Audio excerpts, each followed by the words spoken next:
ہی نہیں ان پر قربان زمانہ ہے، جو رب دو عالم کا محبوب یگانہ ہے۔ اور کل پل سے ہمیں جس نے خود پار لگانا ہے، کل پل سے ہمیں جس نے خود پار لگانا ہے، زہرا کا وہ بابا ہے، حسنین کا نانا ہے۔ زہرا کا وہ بابا ہے، حسنین کا نانا ہے۔ اور آؤ در زہرا پر، آؤ در زہرا پر، پھیلائے ہوئے دامن ہے نسل کریموں کی، لجپال گھرانہ ہے۔ محروم کرم اس کو رکھیے نہ سرے محشر، جیسا ہے نصیر آخر سائل تو پرانا ہے، جیسا ہے نصیر آخر سائل تو پرانا ہے۔ حضرات محترم، اب آپ حضرات کے چہروں پر جو نورانیت ہے وہ بتا رہی ہے کہ نور میاں کے آنے سے آپ کتنے خوش ہیں۔ ماشاءاللہ سادات کرام کا ایک پورا قافلہ یہ بابا نادر شاہ رحمۃ اللہ تعالیٰ علیہ کا فیضان ہے، اور صدقہ ہے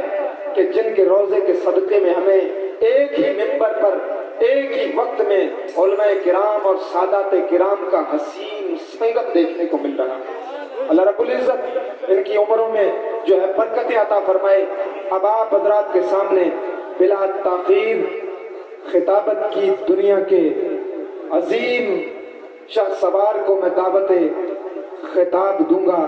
لیکن اس سے پہلے میں چاہوں گا کہ یہ جو خاموشی کا ایک ماحول بنا ہوا ہے اس کو توڑیے اور اپنے ہاتھوں کو ہوا میں لہرا کر یہ سگنل دیجئے کہ آپ بیدار بھی ہیں اور آپ جاگ بھی رہے ہیں اور آپ تھکے بھی نہیں۔ جاگ رہے ہیں نا آپ؟ جاگ رہے ہیں سارے؟ ہاتھ اٹھا کر بتائیں۔ ماشاءاللہ اب آپ حضرات کے سامنے بلا تاخیر جناب حضرت علامہ مولانا سید الشاہ سید نور میاں صاحب قبلہ کو میں دعوت خطاب دوں گا۔ آپ کا استقبال نعرہ ہے تکبیر و رسالت سے کرتے ہوئے، نعرہ تکبیر۔ ڈلے جے بڑے ڈلے جے، پچھلی بار تو یاد ہے وسدے نیند بھی چلی دا شیر وسیا تو پھر زندہ دلی دے نال دو میں ہتھاں نوں اٹھا دے ماحول دے اندر ایک گونج پیدا کر دو۔ نعرہ تکبیر، نعرہ رسالت، نعرہ رسالت۔ حضرت سید نور میاں صاحب قبلہ، فیضان بابا نادر شاہ، فیضان بابا نادر شاہ۔ آجائیے دل کی شگفتگی کے لیے، یہ مجمع ترس رہا ہے ایک ہنسی کے لیے، مٹا سکو تو مٹا دو یہ ظلمتوں کے فسوق، وگرنہ وقف ہی ہو جائیے تیرگی کے لیے۔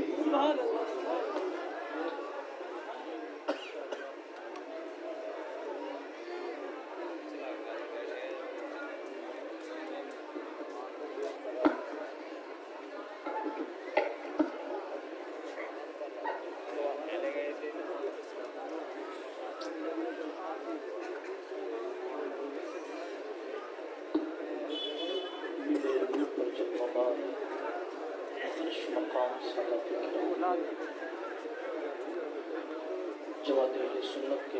علماء کرام، جملہ سامعین و سامعات، السلام علیکم ورحمۃ اللہ تعالی وبرکاتہ۔ الفاتحہ الی حضرت روح النبی الکریم علیہ التحیۃ والتسلیم۔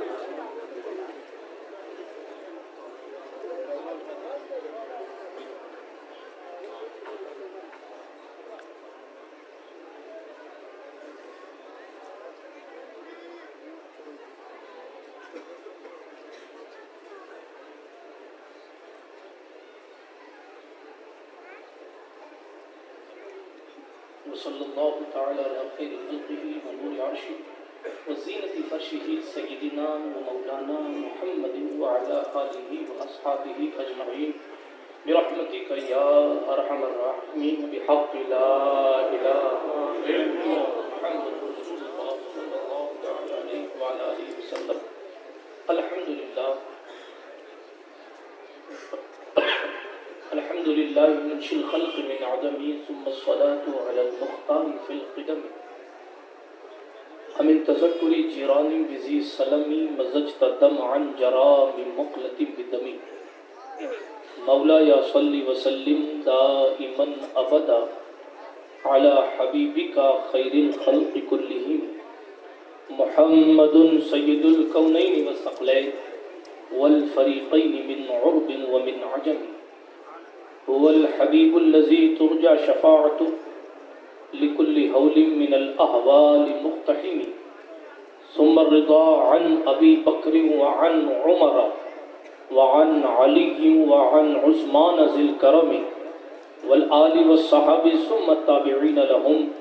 أهل التقى والنقى والحلم والكرم يا ربي بالمصطفى بلغ مقاصدنا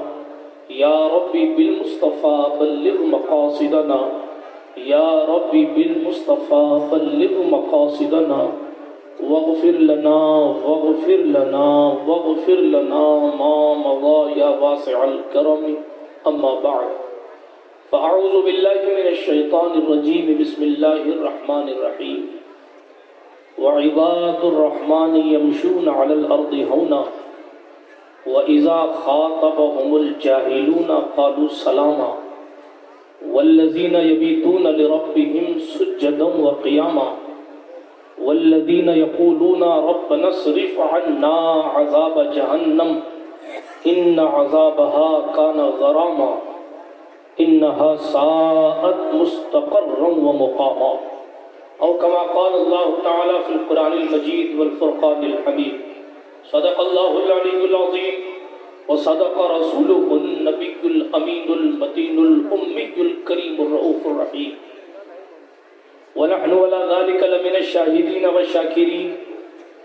والآمنين والمطمئنين والحمد لله رب العالمين ہم پہ احمد کا حوصایہ، ہم پہ اشرف کا کرم،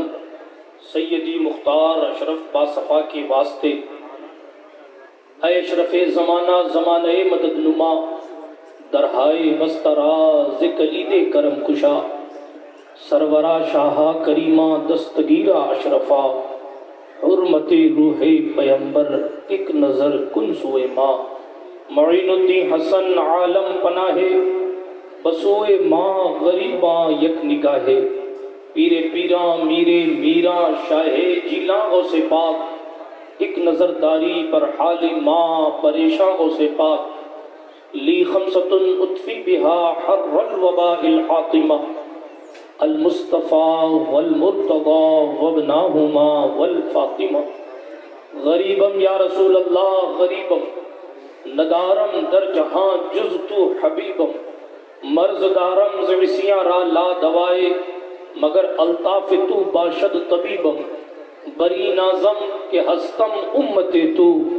گناہ گارم ولیکن خوش نصیبم، الہی خیر گردانی بحق مصطفیٰ و مرتضیٰ و شاہ جیلانی و شاہ سمنانی۔ آئیے اس محفل عرس سراپا قدس میں اس عرس نادری میں کچھ کہنے سننے سے پہلے اپنے اسلاف کے طریقے کے مطابق اپنی سستی کو بھگانے کے لیے، آپ لوگ بڑے ٹھنڈے بیٹھے، اپنی سستی کو بھگانے کے لیے، اپنے عشق رسالت کو پڑھانے کے لیے، اپنے محبوب کی بارگاہ میں حاضری لگانے کے لیے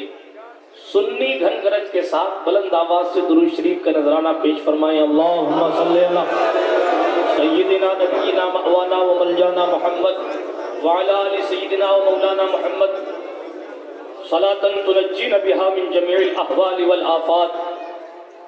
وتقضی لنا بها جميع الحاجات وتطهرنا بها من جميع السیئات وترفعنا بها عندك على الدرجات وتبلغنا بها أقصى الغايات من جميع الخيرات في الحياة وبعد الممات إنك قريب مجيب الدعوات وأنت على كل شيء قدير۔ واعظ قوم کی وہ پختہ خیالی نہ رہی، برق طبعی نہ رہی، شعلہ مقالی نہ رہی، رہ گئی رسم اذاں روح بلالی نہ رہی، فلسفہ رہ گیا تلقین غزالی نہ رہی، مسجد مرثیہ خواہ ہیں کہ نمازی نہ رہے، یعنی وہ صاحب اوصاف حجازی نہ رہے، مسجد تو بنا لی شب بھر میں ایما کی حرارت والوں نے،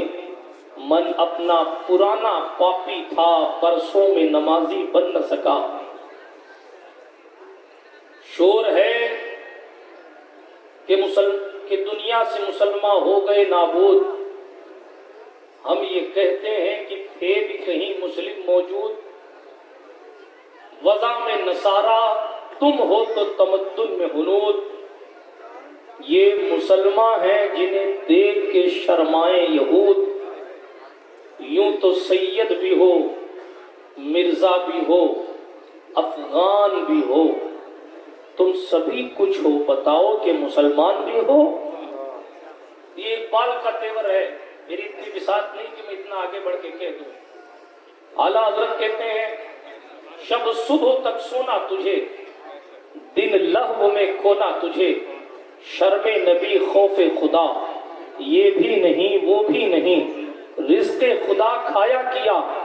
فرمان حق ٹالا کیا، شکر کرم ترس سزا، یہ بھی نہیں وہ بھی نہیں، ڈر تھا کہ عصیاں کی سزا اب ہوگی کہ روز جزا، دی ان کی رحمت نے صدا، یہ بھی نہیں وہ بھی نہیں، ہے بلبل رنگی رضا یا توت یہ نغمہ سرا، حق یہ کہ واسف ہے تیرا، یہ بھی نہیں وہ بھی نہیں. نہ سنبھلو گے تو مٹ جاؤ گے اے ہندی مسلمانوں، تمہاری داستان تک نہ ہوگی داستانوں میں، اور اگر سنبھل جاؤ گے تو پھر نگاہ ولی میں وہ تاثیر دیکھی، بدلتی ہزاروں کی تقدیر دیکھی. پھر اقبال کہتا ہے تمنا درد دل کی ہے، مرض بڑھ رہا ہے تو کر خدمت فقیروں کی، نہیں ملتے یہ گوہر بادشاہوں کے خزینوں میں. آپ کے ہمارے مرض کا علاج دلی کے پرائم منسٹر کے پاس رہی ہے، مصطفیٰ والوں کے چوکھٹ اور ان کے درباروں پہ ہے. اقبال کہتا ہے تمنا درد دل کی ہے تو کر خدمت فقیروں کی، نہیں ملتے یہ گوہر بادشاہوں کے خزینوں میں، جلا دیتی ہے شمع کشتہ کو موج نفس ان کی، الہی کیا چھپا ہوتا ہے اہل دل کے سینوں میں. نہ پوچھ ان خرقہ پوشوں کو، ارادت ہو تو دیکھ ان کو، یدے بیضا لیے بیٹھے ہیں اپنی آستینوں میں. نگاہ مرد مومن سے بدل جاتی ہے تقدیریں، جو ہو ذوق یقین پیدا تو کٹ جاتی ہے زنجیریں. بندہ کتنا بھی بے نشان ہو مگر مصطفیٰ کو اگر راضی کرتا ہے تو پھر اللہ اسے وہ منزل عطا فرماتا ہے. عشق کا امام کہتا ہے بے نشانوں کے نشان مٹتے نہیں، مٹتے مٹتے مٹتے نام ہو ہی جائے گا، جب لطف ان کا عام ہو ہی جائے گا، شاید ہر ناکام ہو ہی جائے گا. تسلی رکھ اے رضا ہر کام کا ایک وقت ہے، ہر کام کا ایک وقت ہے، اچھا ہو یا برا ہو. ہر محدث اعظم نے کہا تھا ہاں سارے دن برابر نہیں رہتے، ہر عروج کو زوال آتا ہے، ہر زوال کو عروج ملتا ہے. اللہ کا قرآن کہتا ہے ان مع العسر یسرا، ہر مشکل کے ساتھ آسانی ہے، سارے دن برابر نہیں رہتے. اسی لیے کہا جناب سنیں ہر کام کا ایک وقت ہے، دل کو بھی آرام ہو ہی جائے گا. بہت ادھر ادھر بھاگا پھر رہا ہے، ابھی بہت ادھر ادھر بھاگا پھر رہا ہے، مگر دیکھ اگر اللہ والوں کی چوکھٹ پر دارالشفا والوں کے ہاں مرض کی دوا لینے جائے گا تو پھر دل کو بھی آرام ہو ہی جائے گا. لیکن دل کو آرام دینا کیسے ہے؟ تو اقبال کہتا ہے گر خدمت فقیر، گر خدمت فقیر. آئیے قرآن سے پوچھیں کہ قرآن ذرا یہ بتا، ساری کائنات اللہ کی تسبیح بیان کرتی ہے. اللہ کا کلام کہتا ہے یسبح للہ ما فی السماوات و ما فی الارض، آسمان میں جو کچھ ہے، زمینوں میں جو کچھ ہے، وہ ساری چیزیں اللہ کی تسبیح پڑھتی ہیں. کوئل اپنی کوکو میں اللہ کی تسبیح بیان کرتی ہے، کوا اپنی زبان میں اللہ کی تسبیح بیان کرتا ہے، کبوتری اپنی زبان میں اللہ کی تسبیح بیان کرتی ہے. سورج کی شعاعیں نکلتے ہوئے خداوند قدوس کی بارگاہ میں اپنی عبادت کا خراج پیش کرتی ہے۔ ہاں ہاں، آپ سورج کی چمک سے لے کر رات کی تاریکی تک اگر آپ کو خدا نے زبان دی ہے اور دماغ دیا ہے اور ویسی آنکھیں عطا فرمائی ہے اور ایسے کان عطا فرمائے جو روشن ضمیروں کو ملا کرتے ہیں، تو ان سے پوچھیں، یہ ساری چیزیں آپ کو بتائیں گی۔ اللہ رب العزت کی تسبیح، جس گھاس پر آپ بیٹھے ہیں وہ گھاس بھی خدا کی تسبیح بیان کرتی ہے، جس پیڑ کے نیچے آپ بیٹھے ہیں اس کے پتے بھی خدا کی تسبیح بیان کرتے ہیں، ساری چیزیں خدا کی تسبیح بیان کرتی ہیں۔ اور اللہ پاک ہے کہ اپنے محبوبوں کا انٹروڈکشن کرا رہا ہے۔ مقبول لوگوں کی شان یہی ہے، مقبول لوگوں کی شان یہی ہے۔ مجھے تقریر کرنے نہیں آتی، بس میں اپنے دل کا درد آپ لوگوں کی سماعتوں کی تحریر میں رکھتا ہوں، ورنہ جناب الحمدللہ منبر نور پر ایک سے بڑھ کر ایک جگہ علماء کرام تشریف فرما ہے، سادات کرام کا قافلہ موجود ہے۔ آپ نے مفتی سید لقمان شاہ صاحب کو سنا، سید نواز شاہ صاحب کو آپ نے سنا، سید راشد انور صاحب کو آپ نے سنا ہوگا۔ یہ جناب والا مقدس شخصیات جنہوں نے اس علاقے میں اپنی خدمت دین کی دھوم الحمدللہ رب العالمین مچا رکھی ہے۔ ہم تو ایک رات دو رات کے لیے آتے ہیں، ہم تو مہمان آنا اور سجا ہوا دسترخوان پر نعمتیں چن کے چلا جانا ہے، مگر دسترخوان سجانے والا دسترخوان پر نعمت چننے والے سے زیادہ رسپانسبل ہوتا ہے، اس کی ذمہ داری ہوتی۔ آپ دیکھیں خوشی محمد صاحب اپنی ذمہ داری نبھا رہے، اتنے سال سے میں آ رہا ہوں، گدی انہوں نے کسی کے لیے نہیں چھوڑی، کسی کے لیے نہیں چھوڑی، آج میرے پیچھے بیٹھے ہوئے، گدی چھوڑ کے بیٹھے ہوئے، گدی چھوڑ کے کیوں بیٹھے ہوئے؟ اس لیے کہ یہ سمجھتے ہیں ہندوستان کے شہنشاہ کی گدی سے نسبت رکھنے والا کوئی آ جائے تو اپنی گدیاں اگر سنبھالنی ہو تو گدیاں سپرد کر دینی چاہیے، اس لیے کہ یہاں تو یہ غریب نواز کا دربار ہے، یہاں شاہ جہاں کی شاہ جہانی نہیں چلتی، یہاں اکبر کی اکبری نہیں چلتی، یہاں اورنگزیب کی عالمگیری نہیں چلتی، یہ زہرا پاک کا دلارا ہے جسے خواجہ اجمیر کہا جاتا ہے، یہ 100 سال کے جمہوری پردھان منتری حضور غریب نواز کی شان میں کیا حرف لائیں گے؟ کٹو کرائے کے پکنے والے بکتے رہے، مگر جس وقت اکھنڈ بھارت کا عالمگیر موجود تھا اس وقت بھی شہنشاہ ہند کی شہنشاہی پر کوئی سوال نہیں آیا، بلکہ مغل اعظم بھی اپنی جبین عقیدت کو خم کر کے کہتا تھا یہاں بھیک ملتی ہے بے گناہ، یہ بڑے سخی کا ہے آسا، یہاں سب کی بھرتی ہے جو دیا یہ درے سبحان اللہ، نعرہ تکبیر، نعرہ رسالت، آزاد ہندوستان، آزاد ہندوستان، آزاد بابا نادر شاہ،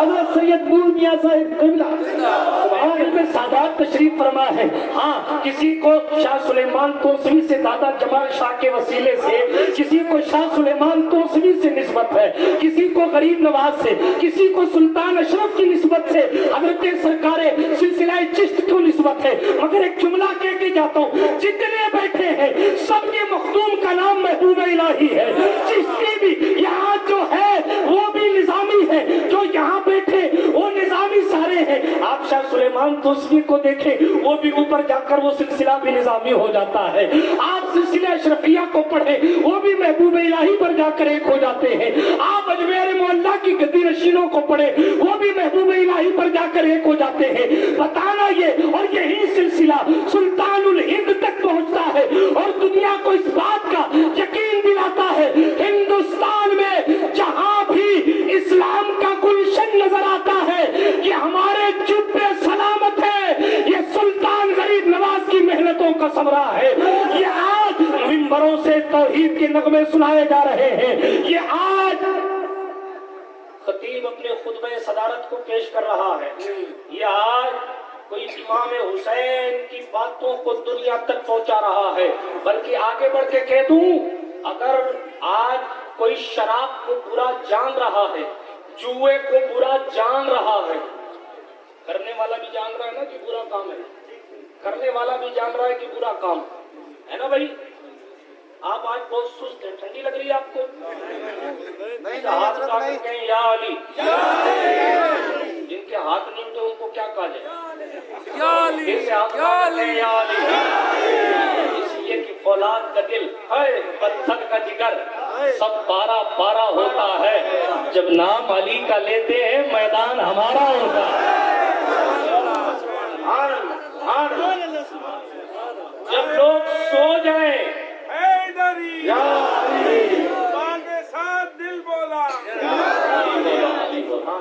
عرض یہ کر رہا تھا، جب لوگ سو جائیں، قوم سو جائے تو ایک نام سے جگایا جاتا ہے، یا تو ابن علی ہے یا خود علی ہے۔ سوتی ہوئی قوم کو کربلا کی داستان رلا دیتی ہے، سوتی ہوئی قوم کو زہرا پاک کے شہزادوں کی قربانیاں رلا دیتی ہے، اور پھر اس وقت بندہ یہ کہتا ہے ہم نے دین کے لیے کیا کیا، انہوں نے تو قربانیوں کا انبار لگایا۔ میرے حال برادران ملت اسلامیہ، میں اپنے موضوع کو گھمانا پھرانا نہیں چاہتا، کیونکہ بات دراصل ایسی ہے کہ میں جب اس منبر پر بیٹھتا ہوں تو دو چیز میرے ذہن میں چلا کرتی ہے، آج میں واضح کر دوں۔ ایک تو علماء کا چہرہ دیکھتا ہوں تو سوچتا ہوں کچھ بہترین باتیں علمی ہو جائیں تاکہ اگر میری کوئی غلطی ہو تو یہ اصلاح کرتے، مگر جب آپ کا چہرہ دیکھتا ہوں تو پھر مولا علی کا قول یاد آتا ہے، کلم الناس علی قدر عقولہم، کہ لوگوں سے ان کی عقلوں کے مطابق بات کرو۔ اب میں اختلافات والی روایات پڑھنے لگ جاؤں اور کل آپ کو کوئی کہہ دے کہ یہ یوں نہیں یوں تھا تو پھر ظاہر ہے کئی مسئلہ ایسا ہوتا ہے یا دنیا کا بندہ نہ ادھر کرا نہ ادھر کرا، اسی لیے میں کوشش یہ کرتا ہوں کہ کچھ ایسی باتیں پیش کی جائیں جس پر دونوں خوش ہو جائیں۔ سبحان اللہ۔ اصل مقصود یہ ہے کہ صاحب مزار خوش ہو جائے، ہے نا؟ سید نادر علی شاہ صاحب کا حس ہے، سبحان اللہ، سبحان اللہ تو کہو۔ میں وہ مقرر تو نہیں نا کہ گھر سے یاد کر کے آ جاؤں اور اب سنا کہ وہاں بلا کے چلا جاؤں۔ آپ کا معاملہ تو یہ، آپ اگر سننا چاہیں گے تو میں سناؤں گا، اور الحمدللہ مفتی اعظم راجستھان کا علمی فیضان ہے، جس طرف کہیں گے اس طرف سناؤں گا، ایسی بات نہیں ہے۔ الحمدللہ میں خطیب خود کو مانتا نہیں، میں تو وہ بیان کرنے والا آدمی ہوں کہ آیت پڑھنے کے بعد بھی اگر لوگوں کے چہروں کو دیکھ لیتا ہوں کہ یہ کیا کہنا چاہتے تو میں چلتی تقریر میں بھی موضوع بدل دیتا ہوں۔ یہ الحمدللہ مفتی اعظم راجستھان کا علمی فیضان ہے۔ ہم فقط لکیر کے فقیر نہیں ہیں، ہم مصطفیٰ جان رحمت کے دربار کے فقیر ہیں، حضور علیہ الصلوۃ والتسلیم کے غلاموں کے چہرے کو دیکھ کر باتیں کرتے ہیں کہ یہ سننا کیا چاہتے ہیں۔ برادران ملت اسلامیہ، اللہ کا قرآن کہتا، تمہید میں نے شروع کی تھی، ساری کائنات خدا کی تعریف کرتی اور خدا اپنے بندوں کا انٹروڈکشن دے رہا۔ ہمیں اپنا انٹروڈکشن کرانے کے لیے ہماری پہچان کا آدھار، ہمارا آدھار دیکھو، ٹکٹ میں جو نام لکھا ہے وہ میں ہی ہوں کہ نہیں ہوں، آدھار کارڈ دکھایا جاتا ہے نا بھائی، مگر کیا بہترین یہ جماعت ہے کہ اس جماعت کی پہچان خدا کروا رہا، لفظ دیگر اللہ والوں کی منقبت قرآن پڑھ رہا، اور کہیے اللہ والے، اچھا اللہ والے نہیں کہا، وہ عباد الرحمن، یہ رحمان کے بندے، عباد اللہ نہیں کہا، عباد اللہ نہیں کہا، عباد الرحمن کا، وہ اس لیے کہ اللہ اس میں جلالت ہے اور رحمان میں نرمی بہت ہے۔ جب محبوبوں کی بات آئی تو کہا یہاں جلال نہیں دکھایا جائے گا، یہاں تو محبت دکھائی جائے گی، کیونکہ ذکر محبوبوں کا ہو رہا ہے تو پھر کلمہ جلالت بھی نہیں لایا گیا، بلکہ وہ رب کعبہ نے اپنے اسم مبارک رحمان کا استعمال فرمایا اور کہا وہ رحمان کے بندے ہیں، زمین پر آہستہ آہستہ چلتے ہیں، زمینیں دباتے نہیں ہیں، توجہ ہے آپ کی؟ ہاں، یہ اللہ والے کسی کی زمین دباتے نہیں ہیں، یہ اللہ والے ہیں، یہ کسی کا حق مارتے نہیں ہیں، یہ اللہ والے ہیں، یہ کسی کا دل دکھاتے نہیں ہیں۔ انسان کا دل دکھانا تو بڑی چیز ہے، احترام مسلم تو ہماری شریعت میں ضروری قرار دیا گیا ہے۔ غیبت کو ہمارے یہاں غیبت کسے کہتے ہیں؟ کسے کہتے ہیں غیبت؟ پیٹھ پیچھے برائی، اور ایسی برائی، ایسا ذکر جس کے بارے میں کیا جا رہا ہے اسے ناپسند ہو، اس کو کہتے ہیں غیبت۔ کسی نے حضور علیہ الصلوۃ والتسلیم سے پوچھا کہ یا رسول اللہ، اب ذرا دل لگا کے سنیے گا، کہا یا رسول اللہ اگر فلاں بندے میں وہ برائی موجود ہو اور پھر اس کی وہ برائی کی جائے تو اللہ کے رسول نے فرمایا کسی میں برائی ہو اور پیٹھ پیچھے آپ اس کا ذکر کریں جو اس کو ناپسند ہے، اسی کا نام غیبت ہے۔ اور اگر برائی نہ ہو تو پھر اس کی ذات پر الزام ہے جس کی سزا 80 کوڑے ہیں۔ اور غیبت کے بارے میں کہا گیا کہ یہ زنا سے بدتر گناہ ہے۔ استغفر اللہ۔ آگے چلیں، عرض یہ کر رہا تھا رحمان کے بندوں کی بات ہو رہی ہے، آگے سے لے کے پیچھے تک توجہ سے سنیں، اس لیے کہ اللہ رب العزت اپنے محبوبین کا ذکر قرآن میں کر رہا ہے۔ فرماتا ہے لوگوں سنو، ان کی شان یہ ہے کہ وہ زمین پر بھی آہستہ آہستہ چلتے ہیں، زمین پر دوڑتے نہیں۔ جو لوگ زمین کے سینے پر دوڑتے نہیں ہیں وہ لوگ کسی مسلمان کا دل کیسے دکھائیں، کسی مسلمان کا دل کیسے دکھائیں۔ آپ دیکھیں اللہ والوں، حضور غریب نواز کو دیکھیں، توجہ، غریب نواز سرکار، ایک بڑھیا آتی ہے بارگاہ سلطان، عورت کہتی حضور میرے بیٹے کو بے قصور قتل کر دیا گیا، میرے بیٹے کو بے قصور قتل کر دیا گیا۔ حضور غریب نواز نے یہ نہیں کہا میں تو فقیر آدمی ہوں، اللہ اللہ کرنا میرا کام ہے، کہاں اس پرپنچ میں مجھے ڈالتی ہے۔ یہ نہیں کہا کہ میں اپنی عبادتیں چھوڑ کے ادھر کیا جاؤں، کیا میں بادشاہ سے کہیں سفارش کروں یا کچھ کروں، نہیں جناب، بات تو یہ ہے کہ حضور کی امت کا کوئی فرد میرے پاس آیا ہے اور خالی لوٹانا یہ غریب نواز کی شایان شان نہیں ہے۔ آ کے کہتی میرا بیٹا قتل ہو چکا ہے، بے قصور قتل کر دیا گیا۔ حضور غریب نواز فکر دے رہے ہیں، فقیروں کا کام بادشاہوں سے الجھنا نہیں ہے، بادشاہ کو ضرورت پڑتی ہے تو فقیروں کی چوکھٹ کو اپنے سر کا تاج بناتا ہے۔ آپ جائیں فتح پور سیکری، غریب نواز وہ شہنشاہ ہے جلال الدین اکبر، جب ان کو ضرورت پیش آتی ہے اولاد کی تو وہ سرکارے غریب نواز کی چوکھٹ پر آتے ہیں، اور جب غریب نواز کی چوکھٹ پر آتے ہیں تو ان کو کہا جاتا ہے سنو یہ چھوٹے چھوٹے کام تو شہنشاہ کے غلام کر دیا کرتے ہیں، جاؤ فتح پور سیکری چلے جاؤ۔ وہ سلیم چشتی کی چوکھٹ پر پہنچتے ہیں، غریب نواز کے خلیفہ کے غلام، اللہ اکبر، وہاں پہنچتے ہیں۔ آج بھی فتح پور سیکری میں وہ دروازہ بنا ہوا ہے کہ جناب اکبر ادھر سے آتا تھا اور سلیم چشتی سے اپنے حصے کی خیرات لے کر جاتا تھا۔ وقت کے اپنے بڑے بڑے بادشاہ جس کے غلاموں کی بارگاہ میں خادم اور نوکر بن کے آتے ہیں اسے جناب والا ہم اپنے عقیدے میں غریب نواز کہتے ہیں۔ خیر میں بات کو لمبی نہیں کرنا چاہتا، بتانا صرف اتنا چاہتا ہوں، غریب نواز کی چوکھٹ پر بڑھیا پہنچی اور عرض کیا حضور شہنشاہ ہندوستان میرے بیٹے کو بے قصور قتل کر دیا گیا ہے، آج ہمارے بھی کام ہوتے ہیں، آج ہماری بھی تمنائیں ہوتی ہیں، آج ہماری بھی آرزویں ہوتی ہیں، مگر جناب والا اللہ رب العزت جل مجدہ الکریم کے بندوں کو آج یہ خیال نہیں ہے کہ ہمارا کوئی ہے اس جہان میں، ہمیں اپنے رب سے مانگنا چاہیے، ہمیں اپنے رب والوں کی چوکھٹ پر جانا چاہیے، اس لیے کہ ان کے پاس اختیارات ہیں، ان کے پاس تصرفات ہیں، انہوں نے خدا کو راضی کیا ہے، یہ چاہے تو دم میں کائنات کا نقشہ بدل دے، یہ چاہے تو ہمارے معاملات کو حل کر دے، مگر اللہ کی ذات پر توکل ہمارے دلوں سے ختم ہوتا جا رہا ہے، اللہ والوں کی ذات قدسیہ پر بھروسہ ہمارے دلوں سے ختم ہوتا جا رہا۔ وہ خاتون پہنچی اور عرض کیا حضور میرا بیٹا ہے، قتل کر دیا جا چکا ہے، میرے بڑھاپے کا سہارا ہے، میری آنکھوں کا تارا ہے، میں کس کے سہارے زندگی گزاروں گی، میں تو اس کے لیے جوان سے بوڑھی ہو گئی، میرے شوہر کو انتقال ہوئے زمانہ ہو گیا، اب وہ بھی چلا جائے گا تو میں کس کے آسرے زندگی گزاروں گی۔ ہندوستان کا شہنشاہ کھڑا ہو جاتا ہے، فقیروں کا کام شہنشاہوں سے الجھنا نہیں ہے، مگر جب فقیر الجھنے پر آتا ہے تو جناب شاعر کہتا ہے بدل جاتے ہیں نظام ہر دو عالم آنے واحد میں، اگر ضد پہ آ جائے کوئی دیوانہ محمد کا، اگر ضد پہ آ جائے کوئی دیوانہ محمد کا۔ حضور غریب نواز کھڑے ہوئے اور اس لاش کے پاس گئے،